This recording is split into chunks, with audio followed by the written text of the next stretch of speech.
Welcome to We Are Augusta. Have you ever checked your bank account and thought, gosh, I know I make good money, so why doesn't it feel like it? You're not alone. Today, we're tracing where money quietly slips away and how to gently reel it back in without making life smaller. I am Arrin Simpson, joined by fellow financial advisors Blaire Simmons, Jennifer Bennett, and Marti Bryant. Thanks, Arrin. Such an important topic for us to discuss today. Where are we leaking money? Where are you leaking money? How big is this so-called leak? And how do we work together to seal the gap? It's appropriate for us to have this conversation right now. And I'm going to share my little leaky story here in a minute. About money. Not yours? No, about leaking about money. Yeah. Oh, yes. The leaking money story. And I think it goes hand in hand with technology and instant gratification, the society we are now, Yes. where we've progressed, which I don't know if this is such a great progression. This summer, when I moved out to Tennessee to start opening up some new offices, I was by myself. I'm all alone, and I didn't even have my dog yet, and so I'm at my house and I'm bored. So I'm on my phone. I've never played an online game before. Never. And I found one, and I'm addicted to it. I'm not going to lie. And you're good at it. And it's hysterical. It's a zombie apocalypse game, and I have this tank and whatever. But in order for me to build my base, I could have either done the free play, which took a lot of time, or I could just buy some wrenches to build my tank. I could buy some clothes to dress my heroes so they're more powerful. Next thing I know, I have a spending problem with this game because all I have to do is say I want to buy those diamonds, double click on my Apple card that's on my phone, and next thing I have a 244 million point base that I've created. So that's kind of how I think we started this topic, was talking about, and I can't believe how much money I spend on a game. And then you have to look around. Where else am I leaking this money without even realizing it? Right? That's powerful. Social media, I mean, if we think about the way it's designed and how social media companies make money, it's with advertising space. Mhm. And that's not effective unless people are buying things. So that's a slippery slope for me personally, I know, because they're so good at targeting you, right? They know, Right. it's like they can actually read your mind. They know what you want, what you're interested in, and you scroll a little bit further and you're going to see an advertisement really soon with something that's very appealing to you personally, and then you can save your credit card information on your phone. Click, click, click, boom, it's on its way. Right. It's shipped. It's already shipped. Mhm. And like you said, it's like they're spying, but Siri and Alexa are listening. Right. Literally. Are you listening? I think they are. It's creepy. I had an opportunity in college to study abroad. Lived there with a native family, a non-English speaking family. Attended a non-speaking university, non-English speaking, non-speaking. We are all miming. And attended a non-English speaking university. But you get the point. Here in America, we kind of when you go somewhere else, you think you might be able to say a few things in English, but going to Argentina and being fully immersed in their culture, that was not the case. And a few things that I learned about myself and where I had been leaking previously is something as simple as like clothing and going to the mall and staying in style and with the trends. But after living in Argentina for several months, out of my suitcase, I, became a little disgusted with the consumerism here in America. And it really changed my outlook on what were my necessities and what was I just kind of wanting. And then getting to the bottom of why am I wanting these things? Another thing I think of is in college as a student athlete, I did have many small jobs. And my mother and father, however, they really, trusted me. At that point, I guess I had proven myself enough for them to put a year's worth of rent in my bank account and say, hey, over the next 12 months, this is what these funds are for, What a essentially. great test. Spend great. wisely. Yeah. And I didn't touch any of them. I didn't touch the funds. I was able to utilize the money that I earned during that time instead. And since I didn't touch those funds, it opened other doors and opportunities. So again, boundaries are actually doors with intentional opening and closing hours. And so I was able to use those to later invest. By that discipline, I created an opportunity for me to force myself to save and invest those dollars that were then being earned because I had that quote unquote emergency fund. And that's one of the topics we talk about with our clients, to make sure you have your reserves.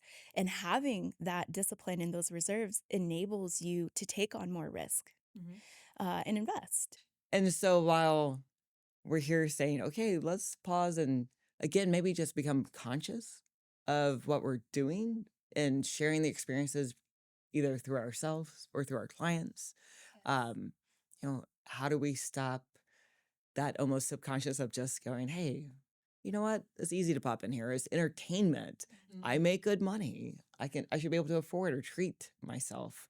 So again, how do we? Or even and so this is something I'm guilty of, and still even now, I sometimes I just don't want to leave my house, and I certainly don't want to go to a grocery store. So I pop up on my phone and Instacart, right? So now I'm ordering my groceries, and it already knows, it saves my normal orders. And I'm scrolling through, I'm ordering, and then I know, okay, it's a $3 service fee. What's $3? Oh yeah, and I'm going to tip them 20%. And if it's for another $5, I can have them come immediately to my house. So then you start justifying, well, it's only $3. Oh, it's only $5. And $20 later. somebody's doing a service for me, and if I was going out to eat, I'm going to tip them. So I'm going to tip this person as well. And then next thing you know, this slippery slope has turned into a mudslide. And if you truly go back and you look at your spending habits, which is the worst thing that we ever want to do. We don't want to write a budget. We don't want to look at our spending habits because we're going to throw up when we look and see that I just wasted $1,000 or $500 on things that I could have just gone and done myself, but I didn't feel like leaving the house because I don't have to, right? And that access is what we're trying to behaviorally help you with, something that you made me think of is in Argentina, and what you said about social media and the access and the advertisements. Well, I didn't have that issue in Argentina because I had to go to an internet shop to get on the internet. There was no internet at the house or my phone, that wasn't a relevant thing. So I think that access, we're all kind of, what's the word I'm looking for? We're enticed by on a daily basis every time we pick up our phone. Right. Yeah. I remember shops and stores and restaurants would close early in England. And I was so appalled by that. Like, what am I supposed to do after work? I'm supposed to go and that's my time. Or in Argentina, when they shut down everything for siesta midday. Yes. Yeah. And so you go, wait, again, like, we're all proud Americans. There's no doubt about that. With that said, boy, we can learn a lot and take into account. Because in England, when I would ask, like, why do you close so early? Like, once I get off work, that's when I do the shopping. And they say, we want people to go and have time with their own families. Really? What? That's foreign. Don't you need to be back order at work? DoorDash for them. Right. Right. Although I wish I had DoorDash and that kind of thing back when my mom had cancer and I was living overseas, and I would have just given anything to be able to send her groceries and her food. Right. So while, priorities from that standpoint. So it's not all bad. No. But it's that awareness. Balance. Right? Rein it in. You gotta rein it in. And I'm speaking about myself. So although I work in the wealth management industry, it doesn't mean that I'm perfect. I am not perfect. What? Wait, what? I'm sorry to disappoint you, Arrin. I'm going to need a moment, folks. Yeah, I'll hold you later. Okay. We'll hug it out. Hug it out. But no one's immune. And there's one word, I'll say one word, Amazon. Most egregious. How many times do you guys have packages just show up and you don't even remember what you ordered? You know what? I actually took it off my phone a couple of years ago. You did? Yeah, because I would be on it for so long, and then you'd put all this stuff in your cart or whatever basket or whatever it's called, and then you go and you look at your list, and then you can save some of it for later. Right. But then you could change your mind, and I'd hold off because I'd be like, "Whoa, that's a lot," and then I'd go back in, and eventually I'd get frustrated enough with that process that I'd just do away with all of that. I wouldn't buy anything. And so then I'm like, well, I just wasted like, how many hours was that? It was probably like 5 hours over the course of a week that I was going to buy something or a couple shirts or Yeah. cosmetics or obviously buy anything on there. But those are the things that kind of caught my attention. And I eventually was like, this is too And much. time is money. Yeah, exactly. I could have been Yeah. playing with my kids. This is when they were little. And Whereas I buy the cart. Right. Same. Right? And it's such a dopamine hit. It is. Right?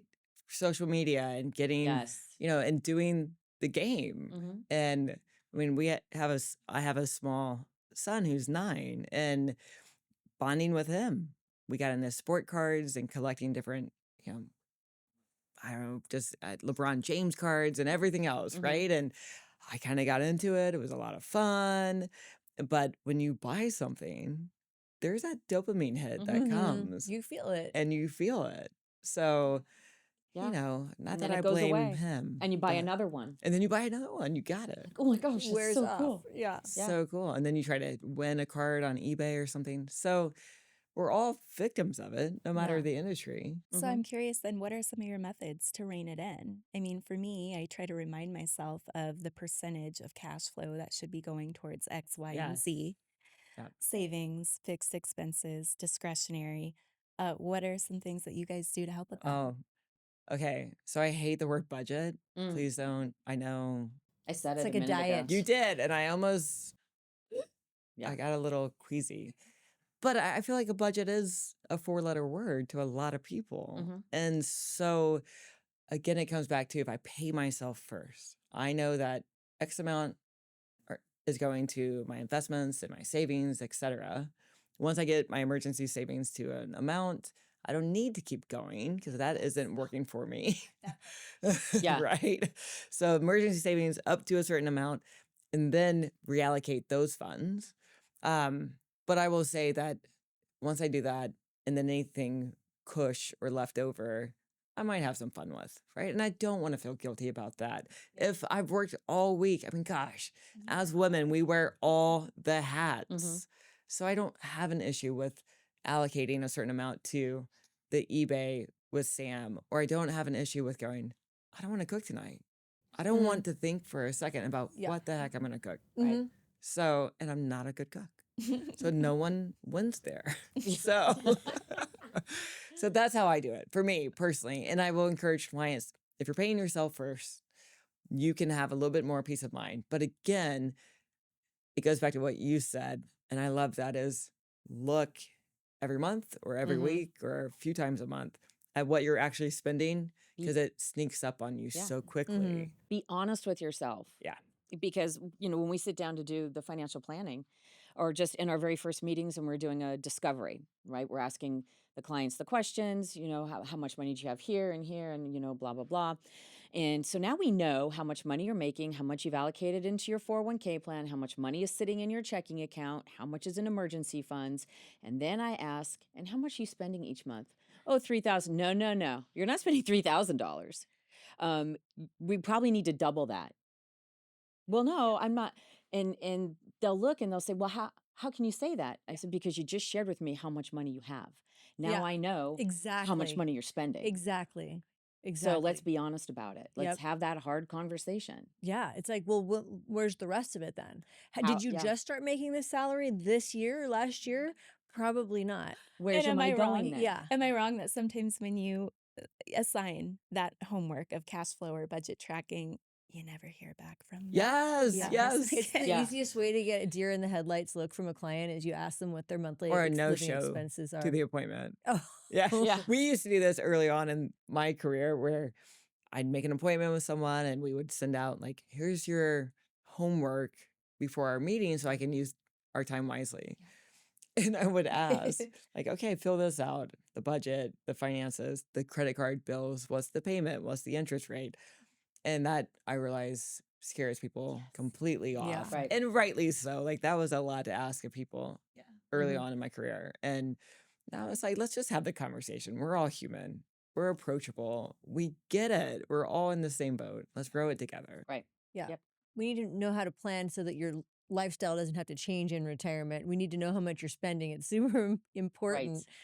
But Yeah. you guys, when we were talking about the online spending and everything, it reminded me of something that a self-observation that I made years ago. And I don't know if you ladies have had the same experience, but I know when I was younger and I would go to the mall.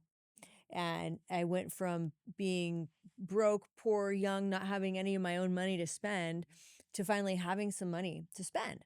And I know when I didn't have that money to spend when I was at the mall, all the outfit looked so cute. All the Yep.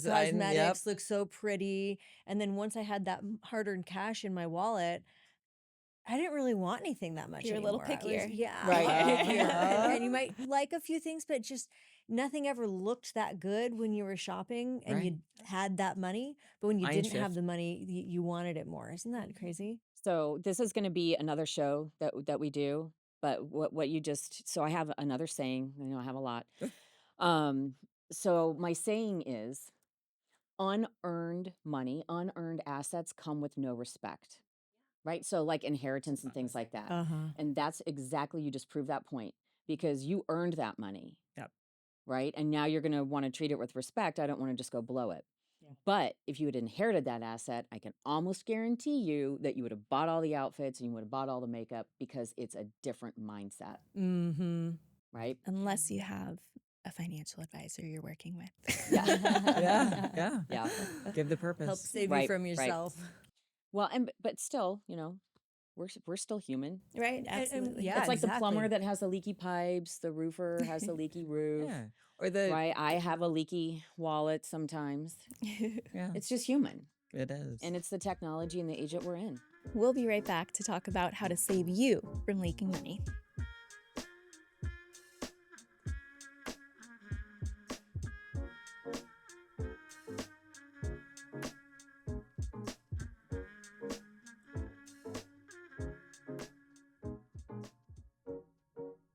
Have you ever ignored a small expense, but only to see it snowball over time? How can our listeners avoid that? So I see advertisements for different apps that help you find recurring charges and subscriptions and things we might not even know that we have. We've had several. Right. Like maybe we have 2 Netflix accounts. Oh. Right. I'm not even kidding. Mhm. We've used apps like this. Yeah. And right before buying a home or, something like that, and they scrub your report. Mhm. So yeah, Marty, I love that. And you might not know that you are still subscribed, Right. or there's more than one of the same darn thing. Yeah. Yeah, taking the time to go through and seeing everything you're subscribed to. The car wash. Do you go to the car wash enough to still have that subscription, or should you just go once a month like you do and you're saving money? So I think, like you said, we just get used to everything coming out. So I recommend scrubbing your credit cards, your debit cards, and figuring out what all am I signed up for again, and am I using these things? Yeah. Like the tanning salon and the gym that you never go to. Who tans anymore, Marty? Let's talk about skin Not care. necessarily tan mom, but tanning. But okay. I mean, this is Arizona, but people Okay. still go to the people still tan. Cracks me up. Yeah. I mean, and I fully admit I have a subscription to a tanning place in Spray? Tennessee. The spray tan. No, it's everything, but it also has like some machines that has the red light therapy, stuff like that. Oh, that makes sense. Yeah. No, And it I mean, doesn't, like, but I still. tease, but I think it's interesting where I think, gosh, I haven't been spending a lot, right? Like I'm trying to be frugal and I'm proud of myself. And then the next thing I know, hair. I mean, guys, when Fingernails. well, not for Not you, me, but I'm not gonna lie, like my Botox, I'd rather go without probably toilet paper than have no Botox. I'm not gonna lie, like that's I- for me. Mine But- wore out. I I had an appointment, but I came in too late. Uh, but those are things that sneak up on you, right? And it's important to factor that in and be aware. And I will say with some of the online apps that help, I think, Marty, that they might be free for the first month. Oh, And yeah. then But then they, and you forget to cancel Yeah, it. course. exactly. And then it gotcha. Yeah. Yeah. But also, Erin, like with you mentioning Botox, and we had a little laugh about it, but if that's important to you, Exactly. don't cut it out. If you like to go and get your hair, your nails, your whatever it is that you do, if as long as it adds value in your life, I think it's about cutting the things that are no longer adding value. You forgot you had that subscription and you're not even using it. Yeah. That's when you want to. Well, in hopes of not going off on a tangent too far, but still connected, I can't help but wonder, Marty, you started actually in the beginning, is that progress that we've made from generations. And perhaps this isn't the best progress right now, because if I think about when I have older clients who have done so well and they've worked blue collar, Mhm. hard jobs, and now they're comfortable and wealthy, right? They're not just comfortable, but they're good. And I'll ask them, like, how did you do this? Like, who taught you? Or where did this come from? And they would say things like, I knew we had to save a certain amount, and and we would do without. Or if, we lived, it's an old cliche, right? Like we lived within our means. And now, like, gosh, eyelashes and hair and all the things, but where else are we just living in the moment too much, perhaps? Because there's something to be said about the struggle, Mhm. right? The struggle makes you value things. Well, I think Mhm. since society has changed so much, technology has changed, even what we see on TV has changed, right? We are desensitized. There are things on TV, explicit things that we would not have seen when I was a kid. And where that sudden shift, it made it acceptable, or people feel entitled to certain items. We see the people walking around with designer bags or fake designer bags, but everybody has this sense of I want, Mhm. and I'm going to get it, and I don't care who I have to step on or step over. I'm entitled to have Right. X or Y, even without earning. And that's why we also see so much credit card debt, because people don't stop spending. They continue to spend and go into further and further debt. Mhm. Um, just to have meaningless, materialistic items. The generations that you're talking about, they weren't materialistic. Our greatest generation is dying off right now. And they didn't have, I was taught to save things. So in my garage, I don't go so far as to save the ties on my bread. We would just like to But- clarify, Marty is not considered a hoarder. Technically, no. Because I do, maybe shoes. I don't know. I'm not sure. We all have a thing. That's why I have my foot OnlyFans account. Anyway, so but even in the garage, right? I've got little Ziploc bags or glass jars that have different screws and nuts and bolts and nails in, because you just save things. One day you're going to need it. And sure as heck, there's a day when you have that odd size screw that you need and it's Mhm. there. But, and I've said this a few times already, we are disposable. Everybody wants to throw away their phone. That it doesn't work anymore. I get another one. I dial up Amazon. I've got The new and car. all of that is those little tiny leaks that you're having, Yes. right? Your car insurance. When's the last time you actually did a deep dive into how much you're paying on your car insurance? Should you bundle and save? All of that, but it's reality. Where can you save money? Yeah. And maybe we don't need the newest car or the newest phone. And if we do, why? Right? And why, if something is valuable or Mm-hmm. adds value to your life, then what else can we maybe cut back on? But can you truly afford it? That's the biggest question. Mm. Can you afford it? Right? Mhm. So when people buy cars, the easiest way to sell a person a car is to back into the car payment that they're comfortable with. And they're not going to care how many years they're paying for that car payment. Yeah. People are financing vehicles for 8 years. What cars are going to last 8 years? And then what happens at the end of that loan? You got a depreciated asset is what you've gotten. So if you're buying it brand spanking new, would you truly have this $100,000 vehicle with a 30% depreciation, or even 10, let's call it a 10% depreciation as soon as you drive it off the lot? Would you really take $10,000 and throw it in the garbage? Right. Right. That's in essence what you're doing, right? So those are little areas that you can look at leaks in. Or if you don't pay off your car and then you roll that into your next loan, you Right. just, there's more. Now you're paying more interest on a car you don't even have. Upside down. Upside down. So it's all of these little, change your train of thought, change your mindset, because all of these little details matter. We talked about compounding, Yeah. right? You're They further compound. compounding. And most likely your credit had gone down because you're upside down in a vehicle. You don't have that vehicle anymore because it's broken down. You probably don't have great credit because other things are taking a hit. Right. And you're going to roll that into the next vehicle. You're going to have to pay a higher interest rate. Yeah. It's a terrible cycle we need to avoid. One of the areas I've seen with my clients repeatedly as a different source of money leak is, I'll say, gifting money to their adult children. And Gosh, it great topic. becomes that behavioral pattern, that habit where maybe I had one client who paid for all of their grandchildren to go to private school from kindergarten through 12th grade.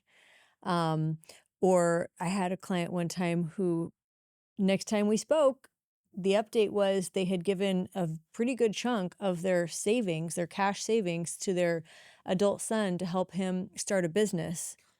And they were already retired, right? And I've seen similar stories play out in real life with real people over and over again. So it's whatever form that takes, but it's gifting money to their children where their children might be in their 40s, their 30s, their 40s, their 50s. Right. I mean, adults who should be self-sustaining and independent. And What do you recommend to them?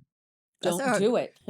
At all? Do you go cold turkey like that, or? And I think not. I wouldn't say at all. If a grandparent wants to pay for the private schooling of their granddaughter, you know what? Let them chip, as long as they are aware of their financial situation and they are not jeopardizing themselves. If they are able to make that contribution, and their children can be responsible and make ethical decisions with that gift and be appreciative, I think it's okay. But I think what you're describing is when, the latter is true. And they're sacrificing their retirement to help Right. their struggling child. But again, I'm going to come back to, where we are as a society. I know kids are graduating from college and they might have a bleak outlook as far as the job market is concerned. Where are they getting their jobs? The Kids are plan is to staying be at a home TikTok longer. star. Yeah. Yeah. Kids are staying at home longer with their parents. They're not Yeah. doing the normal things at the normal ages that we used to do them at. The normal is changing. Yes. Yeah. Not in a good way. Kids are scared. Maybe they can't afford to buy a house. So That's so many part of it, too. things have changed, and it's been a slow burn. And I feel like for me personally, when I woke up one day, I was just like, what the hell just happened here? The country has changed, the world has changed, and not necessarily for the better. And so for these parents that are continuing to keep their kids on payroll, on is what I payroll, call it, exactly, right? same. They're still on payroll. They're sacrificing their ability to retire. Absolutely. And I know all of us see this. We see more and more grandparents raising their grandchildren Yeah. than Yes. ever. Yeah. Absolutely. Yeah. And that brings me to something, when we hear parents who want to help with college education expenses and funding that before they're doing enough for their own retirement. And the conversation being, well, just like the flight attendant says, put your own mask on first. You have to help yourself before you can help them, because if you're funding their education, which, by the way, they can go take a student loan, you cannot take a loan for retirement. Exactly. And so, it's just going to come back full circle, and, there's not going to be that opportunity you're hoping that you're sending them to college and then they're going to help fund your retirement. But we see that it doesn't always work that way. Right. Yeah. Right. Call me crazy. but Crazy. Thank you. She asked. Okay, Jen, don't call me crazy. Thank you. But in reality, and this is more of a question than thinking out loud, is there some beauty in the struggle? Because the common denominator in a lot of our older clients is that they struggled in one way or another. Right. And I remember listening to this one podcast that I love. The gentleman that runs the podcast, he's a psychologist for extreme and very high producing athletes, pro athletes, etc. He tells the story. I'm going to not do it as well as he did, of course, but he tells the story about how he'd worked with this NFL player for years and he got to know him really well. The psychologist and his son are out at a mall, right, as you do on a weekend. And he runs into the NFL player and he says, "Hey, it's so good to see you. How is your son doing?" And the NFL player says, "Oh gosh, my kids are great. You know, they've got the best schools, they've got the best shoes, they've got the best equipment for their sports. But the one thing I can't give them, which I had, is the struggle." And maybe while our parents and maybe ourselves in some way have struggled, maybe we need to not put the negative spin on that, Yeah, but maybe you see the beauty in that. absolutely. But they can have the struggle. Yeah, Don't give. Right. Don't give the Create way you it. do. Make Gift them that. get a job. Exactly. Have them Before learn giving, the value of a dollar. Make them learn the value Right. yeah. so that then you can trust their ability of what they're going to do. Right. with Like it. Yeah. Jen, it changed for you when you earned money. You're like, whoa, I really don't want that shirt now. Mhm. Yeah. Right? Oof, that's kind of expensive. Yeah. It's interesting because Oh, I have a great story for that. Go on. I was saying it's interesting because there's a name for or a term that's used to describe the inability for generational wealth to endure, because in even the extremely rich families, the Vanderbilts, the help me out here, the Biltmores, the Rockefellers, that's what I was Rockefellers. trying to Rockefellers, think same. of. Yeah. They generational wealth goes away after about 3 or 4 generations at most. By the 5th generation, it's completely gone. But not the Rockefellers. Not the Rockefellers, they're different. And that's what makes this whole thing interesting, because what is it that they did differently? Yeah. Also, it's teaching their children young about the economy, about running businesses and things of that nature. But it's just the pattern there is that the struggle goes away with the generation that inherits the silver spoon. And so it's called the shirt sleeves to shirt sleeves phenomenon. You can look it up. And it's fascinating because time and culture, it doesn't matter where you're from or when this has happened throughout history, that generational wealth does not endure, because when you're born with that silver spoon, you didn't have to work for it. Yeah. And you just spend it away, you party it away, and before you know it, it's gone. Well, and that's where a trust can also come into Ooh, I play. was And just we thinking are that. going to talk about that at a Yeah. different time. Yeah. Yep. Because you can control your assets from the grave. Yeah. Words out of my mouth. Exactly. Mm-hmm. What were you going to say, Blaire? At 18 or so, very young.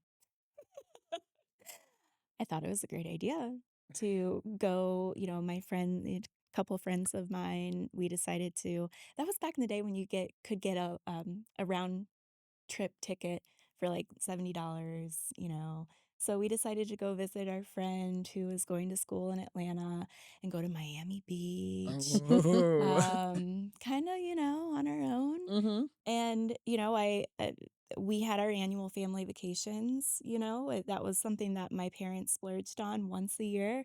We would have that family vacation with the 4 of us. Mhm. And so this was my first vacation without my family. Right. And so I'll never forget, we went to, well, first of all, we tried to check into Motel 8 and they were like, well, you can't check in without someone over the age of 21. Mm. We got around that. But We got around that. They went to Motel 6. But second, then we went to lunch. Okay, we took the bus. went to lunch. This is before Uber and all of that was so Mhm. prevalent. I don't think it existed actually, Yeah. taxis. So yeah, I remember watching the taxi figure keep climbing and I'm like, oh my gosh, this Right. is getting expensive already. And then we get and we sit down and we eat. And I ordered dessert, yeah, I want dessert too. And then the bill came. And I remember thinking, oh shoot, like how much money do I have in my wallet? Mhm. I'm like, oh gosh, maybe I shouldn't have gotten dessert because I was so used to, okay, this idea of we are on vacation and, my dad being there. Right. And it was the Oh, first time that I was like, oh, like I'm paying for this. right. My friend Yeah. was like, yeah, I was wondering what you were doing. I'm just But like, you yeah. don't. And it's silly because it's not that we were irresponsible, but it's like, it's just a reality check. It is. Yeah. You had taken it for granted. Yeah. Yeah. And I love it so much for so many And it reasons. wasn't a fancy restaurant. Right. Like this is just, It was like McDonald's. I want the hot apple burgers, pie too. burgers, fries, and a sundae Yeah. with fudge. Yeah. This wasn't anything special. But if you take it to adult land, right, it does bring up the question in my head of going, all right, wait a second. When I go out to dinner, and maybe it's too often, I don't know, right? Like it's all within our own range and our own say. But do I need to order that drink or cocktail at dinner? Marty would say yes, that I do. And I deserve that. No, but in reality, when you get the bill, you go, oh, wait, I can make that Yes. vodka soda at home for so much cheaper. Mm-hmm. And yet it's that moment, it's that experience, Mhm. right? Everything's an experience, but does it need to be? Maybe I should have gotten water. It's interesting too, because in conversations with clients, some folks will say, maybe I should eat out less. That's an often a go-to for folks to say, oh, maybe I should cut back. And, oh, preparing for retirement, we're probably not going to eat out as much because they're planning on that reduced lifestyle, which is obviously not the thing. But interesting because some people do go out probably a lot more than others. Some yeah. folks might go out once a month or a couple times a year. I've heard as low as a couple times a year, people who hardly ever go out. And I've had other clients who go out to eat 5, Mhm. 6 days a week, sometimes every night. Much more convenient. It's much more convenient. It's also less lonely, as yeah. we talked earlier about aging and the longevity topic. That's kind of coming back into my mind as to when it can be lonely to stay at home all the time Absolutely. and never, you got to go out. So it's finding the balance that works best is. for you. And maybe if you go out, have one cocktail and not two. Maybe, but Mhm. something to think about. Yeah. So thank you for being with us. We'll be right back.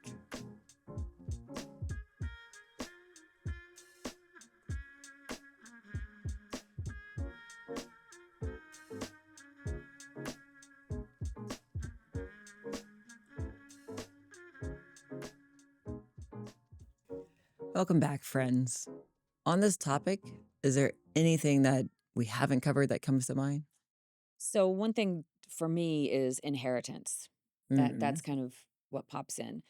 And hang with me on this though, okay? So I had a gentleman, he booked an appointment, came into the office, sits down, we're having our initial conversation. I'm doing discovery, and he really doesn't have any assets. He doesn't own his home. He lives with his mom.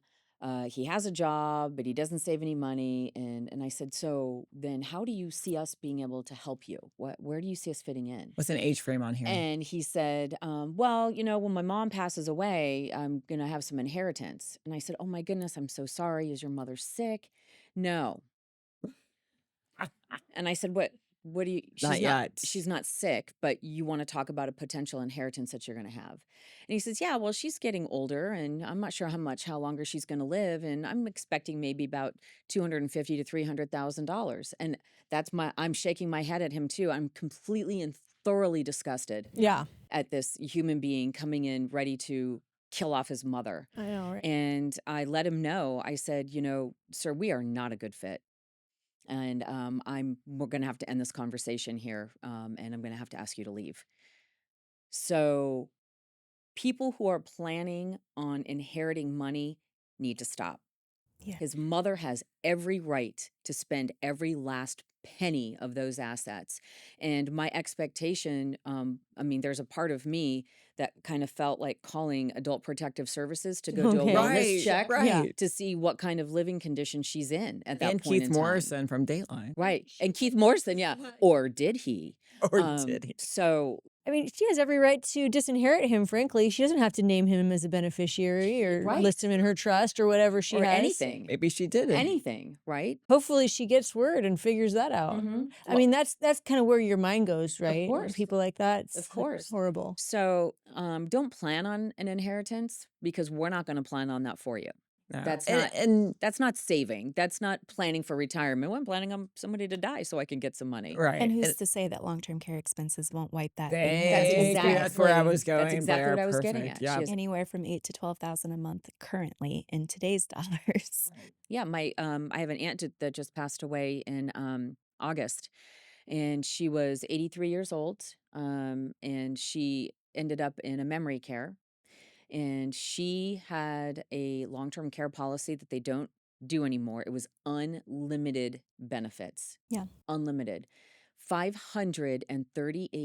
$538,000 in less than 4 years Wow. Yeah, exactly. Yeah. Thank you. is what that policy ended up paying out. I love that you were able to put a number to that. Uh-huh. And this isn't a long-term care conversation, but you know, there are very few companies still offering long-term care insurance because not a single one is making a profit. Mhm. Yep. They're all in the negative because we're living longer while ill. So Yeah. I can think of some inheritance situations too where, you know, you have that 19-year-old male, you know, in college that just inherited, you know, this amount from his father's 401k unexpectedly, you know, an early death in their 50s, you know, this amount from the life insurance policy, you know, and scattered assets. And then you have that 19-year-old guy going out and buying that brand new Porsche in cash, mind you. For instance, and the surviving spouse, you know, if they're in the picture, maybe not feeling like they have a place to say anything because that child just lost their parent, you know, and not having the voice or the strength to really, you know, stop the emotional spending. Yeah, I saw when I was living in Flagstaff, I was at a coffee shop getting some coffee. And this kid came rolling in, brand new black Escalade, gorgeous vehicle. You know, he's decked out. He's got the cool clothes on. He's in his, you know, early 30s or so. I'm thinking, this kid's successful. I'm going to talk to him. I want to know what he did. So, you know, he's standing in line behind me, and I asked him, I said, hey, I love the Escalade. You're really well put together. What do you do for work? He's like, oh no, that's somebody passed away, he inherited this money. Uh-huh. And it's somebody who would never have spent $100 on a pair of jeans, would never have bought a brand new car, Yeah. would never. So he just went out and he blew all this money on completely disposable items Yeah. and didn't save it. The killer to that is same thing with the gentleman that, you know, purchased the Porsche, is that it draws the wrong crowd. Right. And then when that money's out, you gone. you have no one. Wait until he has to do the first oil change on that car. Right. Because it's going to be Right. $1,000 just to drive it in for an oil change because you don't know what Yes. else they're going to find. Yeah. Minimum $1,000. And then the irony is that the person who had accumulated and maintained that money for so long before passing it on, that person was probably in the mindset of, I don't want to spend this money because what if? Yeah. So then, like, on one hand, you see the retirees who live that what if lifestyle, staying at home, holding back, not doing the things they want because this money is there for them to spend, but they don't see it that way. They see it as this what if lifestyle, and then they pass it on to the kids who then Right. live their life. Yeah. That's not a financial plan. That's not a retirement plan. No, At but all. you know, that makes me think of one other story that there was, you know, a young lady, and, you know, I won't even name the profession because that, you know, could potentially give an idea, but Is there her a poll involved?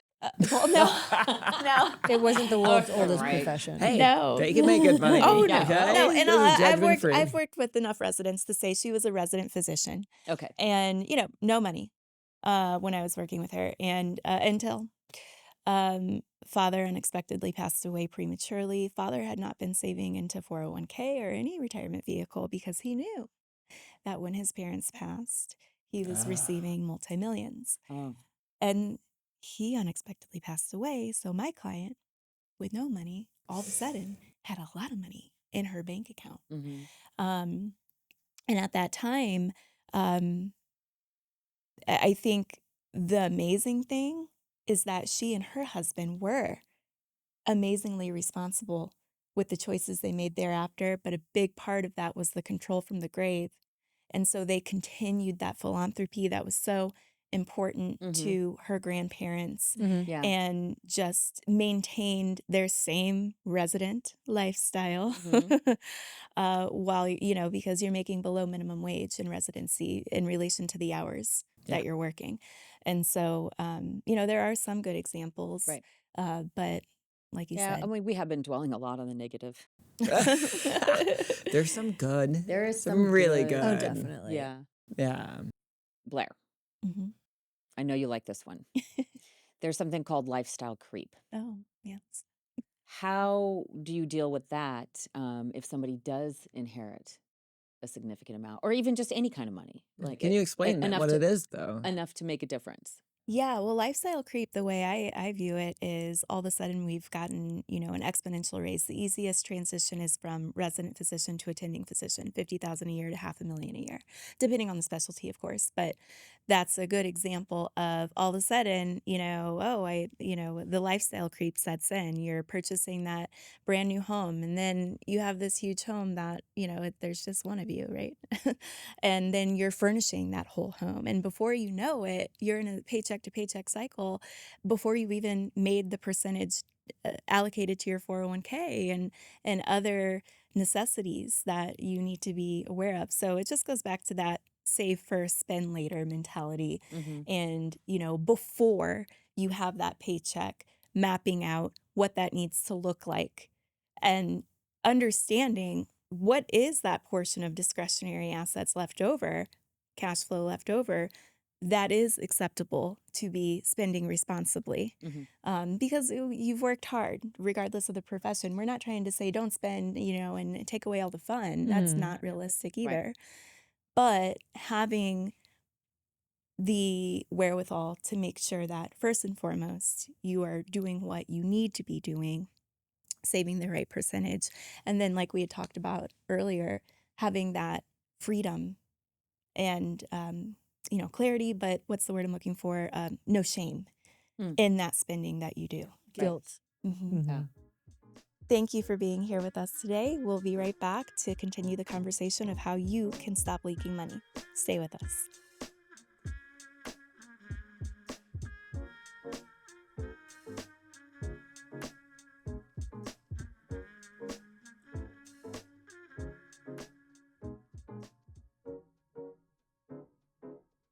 Welcome back to our discussion about leaking money. Question: do any of you have some additional suggestions that people could employ or deploy to stop leaking money? I like to use a 24-hour pause as somewhat of a rule to push the pause button before you actually go through with a purchase.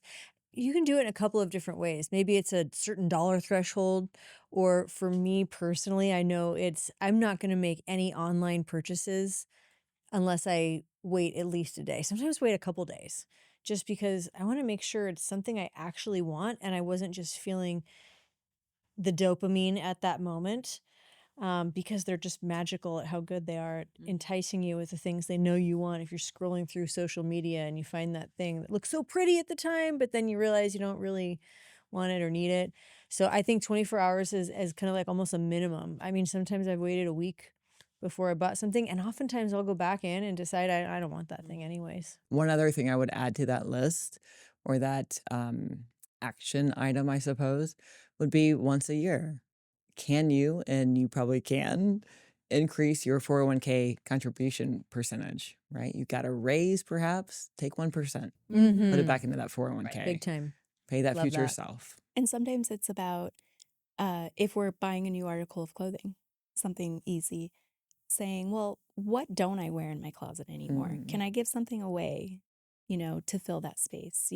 Not necessarily fill the space, but before buying more, let's evaluate what's already in the closet. Is there anything I haven't worn in 10 years? Sometimes I like to go shopping in the closet because it's so new, right? Like, That tells us if a lot about your closet. okay, so listen. No, like sometimes I just forgot that it was in there, and then I'm either needing to get rid of it or but I can feel the judgment, and that's okay.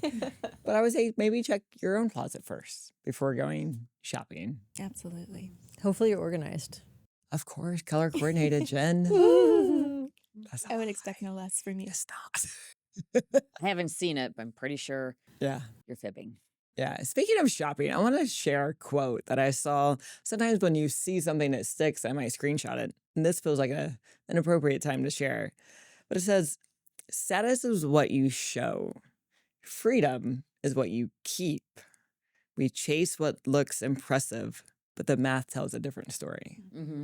So freedom, you might not be able to put a price on that, but damn, that's powerful. Don't chase the status. Right. So when you're ready to click buy or get your grocery cart and start pacing the aisles, maybe ask yourself what adds value to your life. And that's going to be the most important and personal decision for you is, do you want that thing now, or do you think you will want it all of next week or next year or beyond, whatever it is? Just make sure that it's adding value in your life. You know what? Let me add to that real quick because I actually love that. And it was used on me over the weekend. And I'm not offended. But okay, the World Cup's coming next year to the US, right? And I'm in Dallas. And I'm really excited about the World Cup. Obviously, you're going, right? Like, I hope so. That's the plan. Multiple Otherwise, World times. Cup parties at the house. But FIFA, so the Federation of, soccer and all that, or football, as it should be called. But they came out and partnered with Lego. And I thought it would be fun to do this with our 9-year-old son, to get the World Cup trophy, put together the Lego trophy. And, so my spouse says, "Are you going to have that in 10 years? And I thought, okay, I see where you're going with that question. And it's a really good question. The answer is no. And guess what? I probably won't spend over $100 on this FIFA Lego set now, which could have brought joy to me. It's a bonding activity for you and Sam. So you're telling me it's okay? Yeah. And he's going to put it on the shelf in his bedroom for at least a year or two. Yeah. Okay, well, I feel like my spouse needs to listen to this episode, and I appreciate you ladies for We being on support my you. side. Yes. Leak that 100. Yeah. And then I think another trap you can avoid is going to, Target or the Walmart Supercenter without a list of what you intend to buy. Just the other weekend, and I have the best of intentions. I mean, Arrin hates the word budget. I am a budgeter through. That's what I love about us, though. Yeah. To each their own. I know every dollar that I spend, and I look at my accounts way too often. But I went to a Walmart Superstar. You typically don't enjoy Walmart very much in general, but I went to the Supercenter because there were a few miscellaneous items, coffee creamer, even though I had banned myself previously. Right? I'm back on it. And, socks or just a bunch of miscellaneous things that I thought this Walmart Supercenter is going to have all of that. It's the one store that has everything on your random list, right? Yeah. And then, Christmas lights is what I thought, okay, there's going to be some really cheap, the net lights you can throw on the bush. Oh, I love those. And they might be $10 at Super Walmart, or a Walmart Supercenter. And it's funny because my son and I went Sunday evening, and I had every intention of spending about $40. And before I knew it, I came out of the store and it was a lot more than that. How much And more, Blaire? I'm not going to 200. say. Blaire. I'm not going to say because I was not happy. But With I yourself. saw, these little shoes for my 10-month-olds that, now we're being told, hey, they need shoes. We gotta put shoes on them. They're learning how to walk. And so I'm like, oh, those shoes, I'm gonna buy those shoes. So things just start adding up. And so it is, avoiding those traps and going in with a lot more intentionality around it, and maybe even a list. Because I came out with a lot of things and I did not come out with Christmas lights that I could throw over the bush. Oh. And when I got home, I'm just thinking, I gotta go back. that's why I don't go to Walmart. That's Uh-huh. why I don't go to Target. And when I go to Target, I create an online order and pick it up so that I can avoid that trap. And that's me. Other people may have a lot more discipline, but that's how the stores are set up. Exactly. They They're are. set up They're for so that. smart. I am very proud of you for allowing yourself the joy of coffee creamer again. Me too. So brava to you. I went for about a month without. But, A whole month? Mhm. Wow. Yeah. But then I saw 0, hey, oh, that's not so bad. Only 20 calories. So I can do that. Today wasn't about perfection. It was about noticing where your money quietly slips away and choosing one place to close that gap. Tiny, repeatable changes are what build real wealth and the freedom that affords. On our next show, we're diving into one of the biggest tools many women already have, but don't fully understand, your 401k. We'll unpack what those boxes and options mean, why your employer match matters, and how to make decisions that support the life you want, not just the default settings. If you've ever stared at your benefits form and thought, please just don't let me screw this up, this episode is for you. If this conversation helped you see your money a little more clearly, we'd love for you to share it with someone you care about. You don't have to fix everything at once. Just pick up one leak, one habit, one decision. We'll be right here walking it with you. Until next time, we are stoic, we are steady. We are Augusta. Nailed that one.